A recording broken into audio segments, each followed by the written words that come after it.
Hi hello ಸ್ನೇಹಿತರೆ ನಮಸ್ಕಾರ. ನಾನು ನಿಮ್ಮ ಜೆ ಶ್ರೀನಾಥ್ ರೈಡರ್.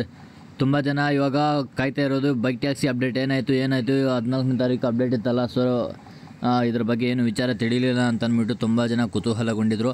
ಸೊ ನನಗೆ ಒಂದು ಅಪ್ಡೇಟ್ ಆದರೆ ಬಂತು, ಬೈಕ್ ಟ್ಯಾಕ್ಸಿ ಅಪ್ಡೇಟು. ಸೊ ಅದೇನಪ್ಪ ವಾದ ವಿವಾದಗಳೆಲ್ಲ ಏನಾಯಿತು ಅಂತ ಅಂದ್ಬಿಟ್ಟು ಕೇಳೋದಾದರೆ ಕ್ಲಿಯರಾಗಿ ನಾನು ಓದಿ ತಿಳಿಸ್ತೀನಿ. ಸ್ವಲ್ಪ ತಡ ಆಗ್ಬೋದು, ಸ್ವಲ್ಪ ಅರ್ಥ ಮಾಡ್ಕೊಳ್ಳಿ.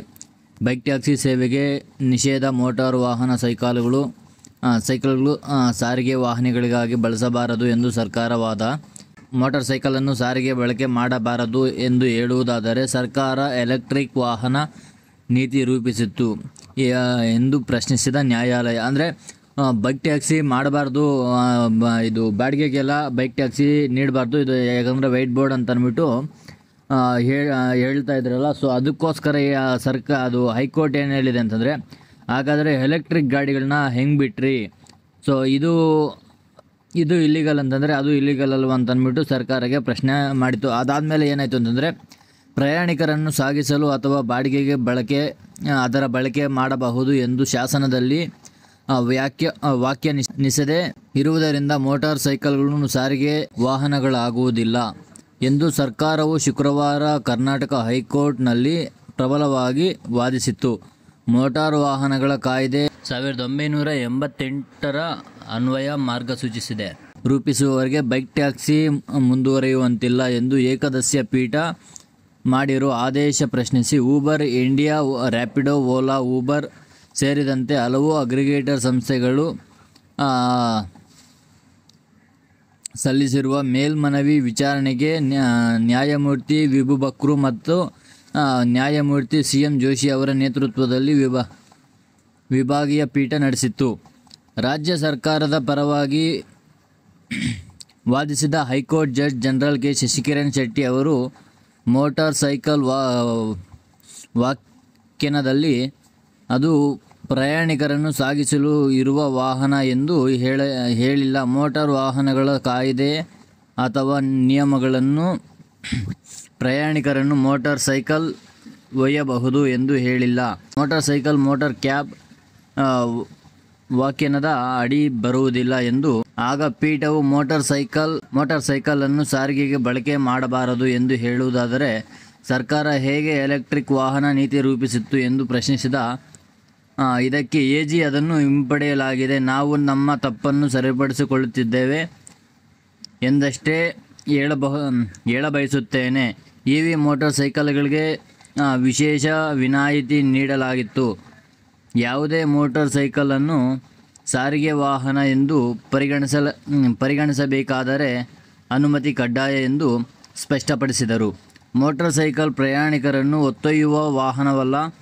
ಇದನ್ನು ಬಾಡಿಗೆಗೆ ಅಥವಾ ಹಣ ಸಂಪಾದಿಸಲು ಬಳಕೆ ಮಾಡಲಾಗದು. ಅನುಮತಿ ನೀಡಿರುವ ರಾಜ್ಯ ಸರ್ಕಾರ ವಿಶೇಷ ಅಧಿಕಾರವಾಗಿದೆ.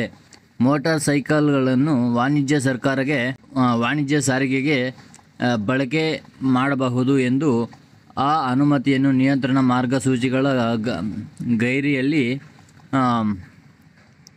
ಊಹಿಸಿಕೊಳ್ಳಲಾಗುವುದು ಎಂದರು.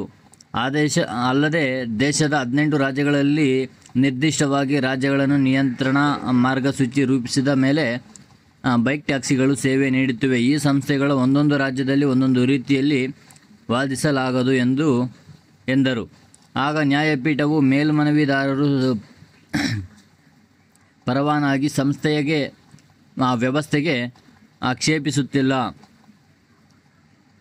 ಸಂಪೂರ್ಣ ನಿಷೇಧಕ್ಕೆ ಅವರ ವಿರೋಧವಿದೆ. ಅನುಮತಿ ನೀಡಲು ಮುಂದಾದರೆ ಅವರು ಪರವಾನಗಿ ಪಡೆದುಕೊಳ್ಳುತ್ತಾರೆ ಎಂದು. ಆಗ AG ಅವರು ಮೋಟಾರ್ ಸೈಕಲ್ ಸಾರಿಗೆ ವಾಹನವಾಗಿಲ್ಲವಾದ್ದರಿಂದ ನಾವು ಪರವಾನಗಿ ನೀಡುವುದಿಲ್ಲ ಎಂದರು. ಇದಕ್ಕೆ ನ್ಯಾಯಪೀಠವು ಪರವಾನಗಿ ನಿರಾಕರಿಸುತ್ತಿರುವುದು ಸುರಕ್ಷತೆ, ಸಂಚಾರ ದಟ್ಟಣೆ ರಾಜ್ಯ ಕಾರಣಕ್ಕಾಗಿ ಎಲ್ಲ. ಮೋಟಾರ್ ಸೈಕಲ್ ಸಾರಿಗೆ ವಾಹನವಲ್ಲ ಎಂಬುದು ನಿಮ್ಮ ಆಕ್ಷೇಪವೇ ಎಂದಿತು. ಇದಕ್ಕೆ AG ಅಂತಿಮವಾಗಿ ಇದು ನಿಷೇಧದ ಪ್ರಕರಣವಲ್ಲ, ಆದರೆ ನಿಯಂತ್ರಣಕ್ಕೆ ಸಂಬಂಧಿಸಿದಾಗಿದೆ. ಇದರಲ್ಲಿ ವಿಶಾಲವಾದ ಸಾರ್ವಜನಿಕರು ಹಿತಾಸಕ್ತಿ ಅಡಗಿದೆ. ಮುಂಬೈನ ಕೆಲವು ಕಡೆ ಆಟೋ ಓಡಾಟವನ್ನೇ ನಿಷೇಧಿಸಲಾಗಿದೆ. ಕೆಲವು ಅಗ್ರಿಗೇಟರ್ಗಳು ನಿಷೇಧ ನಡುವೆಯೂ ಬೈಕ್ ಟ್ಯಾಕ್ಸಿ ಸೇವೆ ಮುಂದುವರಿಸುವ ಮೂಲಕ ನ್ಯಾಯಾಲಯದ ಆದೇಶ ಉಲ್ಲಂಘಿಸುತ್ತಿದ್ದಾರೆ. ಅಗ್ರಿಗೇಟರ್ಗಳು ಪರವಾನಗಿ ಮನವಿ ಸಲ್ಲಿಸಬಹುದು.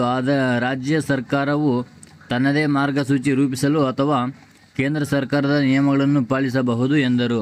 ಇದಕ್ಕೆ ನ್ಯಾಯಪೀಠವು ರಾಜ್ಯ ಸರ್ಕಾರ ನಿಯಂತ್ರಣ ಮಾರ್ಗಸೂಚಿ ರೂಪಿಸದೆ ಇರುವುದರಿಂದ ಕೇಂದ್ರದ ಮಾರ್ಗಸೂಚಿಗಳನ್ನೇ ಪಾಲಿಸಬೇಕಾಗುತ್ತದೆ ಎಂದಿತು. ಅದಲ್ಲದೆ ರಾಜ್ಯ ಸರ್ಕಾರವು ಎಲೆಕ್ಟ್ರಿಕ್ ಬೈಕ್ ಟ್ಯಾಕ್ಸಿಗೆ ಅನುಮತಿಸುವಂತಿಲ್ಲ ಎಂದಿತು.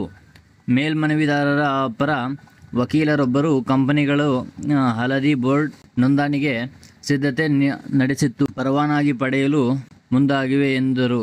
ಇದಕ್ಕೆ ಪೀಠವು ಪರವಾನಗಿಯನ್ನು ನೀಡಲು ಮಾರ್ಗಸೂಚಿಯನ್ನು ರೂಪಿಸಿಲ್ಲ, ನಿಯಂತ್ರಣ ಸಂಪೂರ್ಣ ನಿಷೇಧ ಎಂದಿತು. ಹಲವಾರು ಕಾರಣಗಳನ್ನು ಪರಿಗಣಿಸಿ ಈ ನಿರ್ಧಾರ ಮಾಡಿದೆ ಎಂದು ಎಜಿ ಸಮರ್ಥಿಸಿದರು. ರಾಜ್ಯ ಸರ್ಕಾರ ಎಲೆಕ್ಟ್ರಿಕ್ ವಾಹನ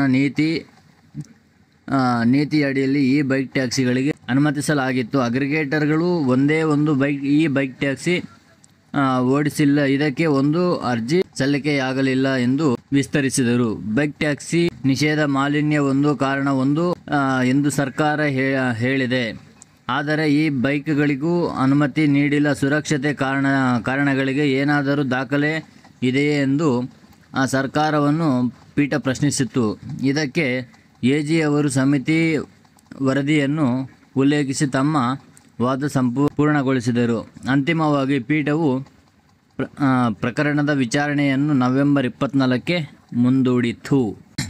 ಸೊ ಸ್ನೇಹಿತರೆ, ಇವಾಗ ಹಿಯರಿಂಗಲ್ಲಿ ಏನಾದರೆ ವಾದ ವಿವಾದಗಳು ನಡೀತು ಅಂತಂದರೆ ಈ ಸರ್ಕಾರದ ವಕೀಲರು ಏನಿದ್ದಾರೋ ಅವರು ಬೈಕ್ ಟ್ಯಾಕ್ಸಿ ಮಾಡೋದು ಇಲ್ಲೀಗಲ್ ಅಂತಂದ್ಬಿಟ್ಟು ಅವ್ರ ಹತ್ರ ಕೇಳಿದಾಗ ಹೈಕೋರ್ಟ್ ಕಡೆಯಿಂದ ಹಾಗಾದರೆ ಎಲೆಕ್ಟ್ರಿಕ್ ಗಾಡಿಗಳನ್ನ ಹೆಂಗೆ ನೀವು ಬಿಟ್ಟಿದ್ದೀರಾ, ಸೊ ಅದು ಇಲ್ಲೀಗಲ್ ಅಲ್ವಾ ಅಂತಂದ್ಬಿಟ್ಟು ಅವ್ರ ಹತ್ರ ಪ್ರಶ್ನೆ ಮಾಡಿದ್ದಾರೆ. ದೆನ್ ಮತ್ತು ಇನ್ನೊಂದೇನಪ್ಪ ಅಂತಂದರೆ ಈ ಬೈಕ್ ಟ್ಯಾಕ್ಸಿ ಕೇಸ್ ಅನ್ನೋದು ನೆಕ್ಸ್ಟ್ 24ನೇ ತಾರೀಕಿಗೆ ಮುಂದೂಡಿದೆ. ಸೊ ನೋಡೋಣ ಮುಂದೆ ಏನಾಗುತ್ತೆ ಅಂತಂದ್ಬಿಟ್ಟು. ಸೊ ತುಂಬ ಲೇಟ್ ಆಯಿತು. ಸೊ ನಾನು ಇಲ್ಲಿಗೆ ಮುಗಿಸ್ತಾ ಇದ್ದೀನಿ. Thank you so much. And ನೋಡೋಣ ಮುಂದೆ ಏನಾಗುತ್ತೆ ಬೈಕ್ ಟ್ಯಾಕ್ಸಿ ಅಂತ. ಸೊ ಅಲ್ಲಿ ತನಕ ನಮ್ಮ ಚಾನಲ್ನ ಸಬ್ಸ್ಕ್ರೈಬ್ ಮಾಡಿಕೊಂಡು ವೇಟ್ ಮಾಡ್ತಾಯಿರಿ. ಅಷ್ಟರಲ್ಲಿ ನಾನು ನೆಕ್ಸ್ಟ್ ಅಪ್ಡೇಟ್ ಬಿಡ್ತೀನಿ. Thank you so much.